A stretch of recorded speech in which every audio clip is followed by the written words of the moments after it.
Donald Trump's decision to side with Elon Musk and the new American oligarchs has created one of the biggest political fault lines in our politics right now. One that puts Donald Trump on the other side of two of the biggest and most animated grassroots political movements of the last decade. Stuff that resonates with a large swath of the American public, including Democrats. It also reveals the tensions between what Donald Trump has promised to do for the millions of people who voted for him and what he is actually doing with Elon Musk as his wingman. Elon Musk and Donald Trump's decision to slash and burn large chunks of the federal government threatens to completely wreck agencies that serve the needs, financial and otherwise, of millions of Trump's own voters, millions of Americans who depend on those agencies, everything from the VA to Social Security. And it's all under threat. It's a political threat, though, now as well to the MAGA movement. And at least one MAGA architect is saying so, Steve Bannon.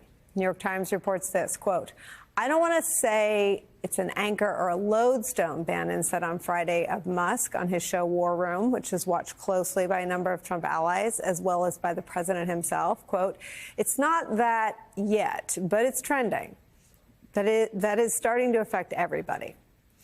That is just weeks after Steve Bannon called Elon Musk a, quote, "truly evil person," end quote, and a, quote, "parasitic illegal immigrant," end quote. That description is based on reporting denied by Musk that he overstayed his student visa while working on his first company. Now, for his part, Elon Musk called Steve Bannon a, quote, "great talker but not a great doer," accusing him of getting nothing done. Brand new reporting from the New York Times that the war of words between these two men has not gone unnoticed by Donald Trump. From that new report, quote, "Trump has made clear he wants to keep both men and their allies within his movement."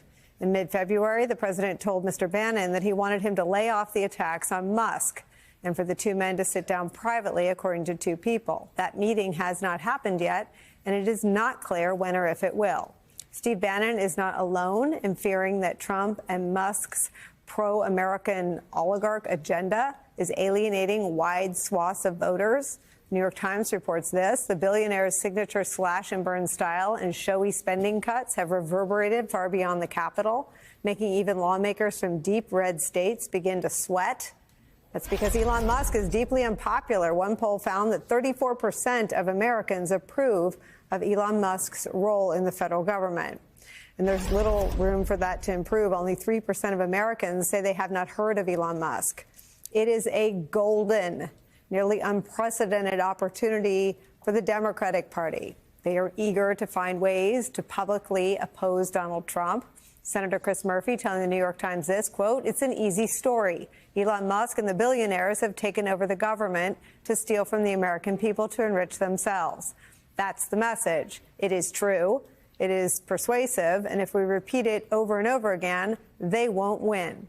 Over the weekend, 9,000 people came out to see Senator Bernie Sanders speak out against Trump and Musk in Michigan.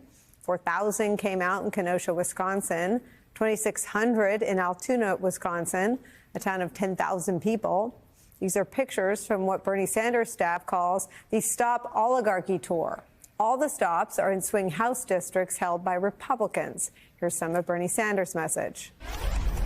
My friends, we are no longer moving toward oligarchy. We are living in oligarchy.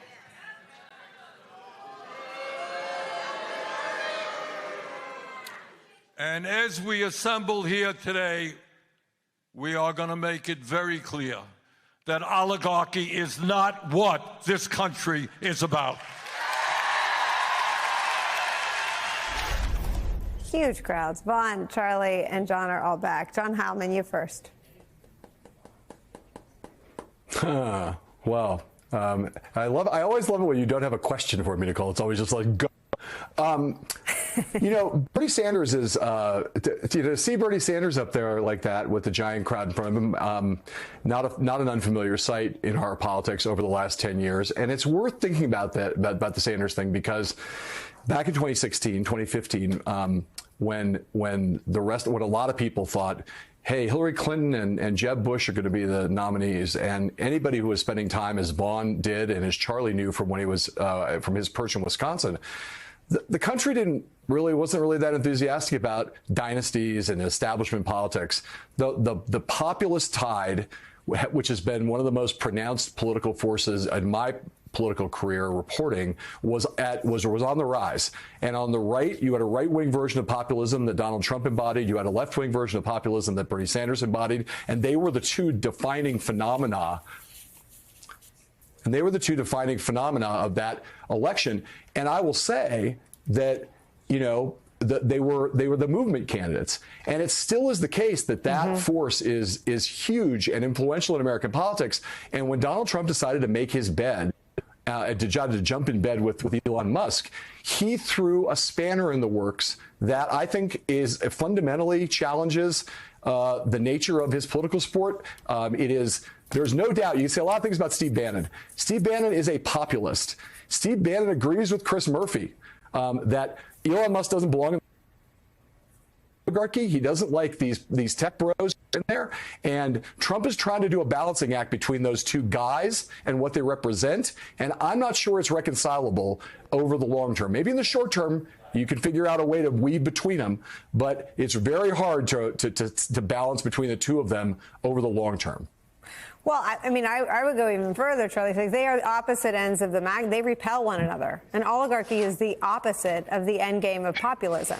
And I remember John's reporting and Vaughn's and some of my own. I mean, for people that were for Bernie, their second choice was Trump in a lot of instances. And I think that what Steve Bannon awoke was, and this is a longer conversation, but I spend copious hours thinking about it. The Republican base was up for the taking because the Bush years obviously focused on two wars that grew very unpopular and traditional free trade.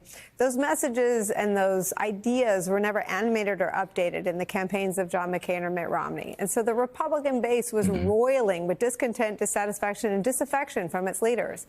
Steve Bannon is the architect or the organizer of all that discontent with traditional elite Republicans. Trump sort of was the plug that just plugged into the wall. But the person who sort of pointed to all those voters out there is Bannon. And I'm not trying to aggrandize. I find his politics and his associations and his commingling with white nationalism and white supremacy odious. But in terms of powering the voters that are animated by Trump, it has nothing to do with an American oligarchy. Nothing. It may be authoritarian curious, but it is still allergic to an oligarchy, which is what Trump and Musk have ushered in. Yeah, I didn't have it on my bingo card that I had to choose between Steve Bannon and Elon Musk today. Here we are. But you point out you do point out that this fundamental tension here that Steve Bannon articulated what became the populist appeal of Donald Trump. And frankly, he's speaking out saying, look, what Elon Musk is doing here, this is not what we were talking about. We were talking about a working class populist revolution. Elon Musk has many skills, but he is politically tone deaf. And it is going to be very interesting to see how this plays out, because Donald Trump obviously feels very, very beholden right now to Elon Musk and the resources that he can bring to the administration and maybe to the midterm elections. But the symbolism could not be worse from the point of Steve Bannon's point of view, where he said, look, we're going to be a working class party. We're going to be a populist party. We're going to be against the elites. And here you have Elon Musk, who has many, many skills, but political sensitivity is not among them.